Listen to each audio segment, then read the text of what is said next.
Dear viewers, West Bengal কুল service commission অবশেষে প্রত্যাশিতভাবে, কারণ তোমরা প্রত্যেকেই জানো যে বারবার বলা হচ্ছিল যে এই সময় গ্রুপ সিডি পরীক্ষার জন্য WBSLST 9-10 বা 11-12 যে প্রক্রিয়া সেটা থমকে আছে, এটার পরেই কিন্তু পরবর্তী প্রক্রিয়া শুরু হবে।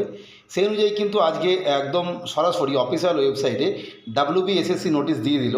দেখতেই পাচ্ছ 9th March 2026 আজকে notice regarding tentative schedule for counselling 11-12 and important বিষয় ভেরিফিকেশন আর interview class 9-10 on second SLST, অর্থাৎ 11-12 কাউন্সিলিং অর্থাৎ পরবর্তী যে পেন্ডিং কাউন্সিলিং এবং 9-10 যে ইন্টারভিউ এবং ভাইভা ভসি এবং সবথেকে বড় ভেরিফিকেশন আর কি, তার যে লিস্ট সেটা কিন্তু দিয়ে দিল। এছাড়া স্পেশাল এডুকেটরের যে জাজমেন্ট, এবং আমি বলেছিলাম যে স্পেশাল এডুকেটরের নিয়োগ প্রক্রিয়া চলছে। মূলত যারা এক্সপিরিয়েন্স আর কি ইন সার্ভিস, তাদেরকে যে প্রজেক্টে আমাদের কাজ করতে তাদের পার্মানেন্ট করা হচ্ছে। তার সাথে সাথে প্রাইমারির ক্ষেত্রে রেজাল্ট এবং পরবর্তী অন্যান্য বিষয় সেটা নোটিফিকেশন এসে গেছে। তোমরা প্রত্যেককে যারা এই দুটো বিষয়ের সঙ্গে যুক্ত আছে তারা অবশ্যই দেখে নাও।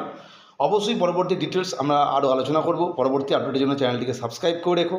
ভিডিওটি দেখার জন্য প্রত্যেককে অসংখ্য ধন্যবাদ।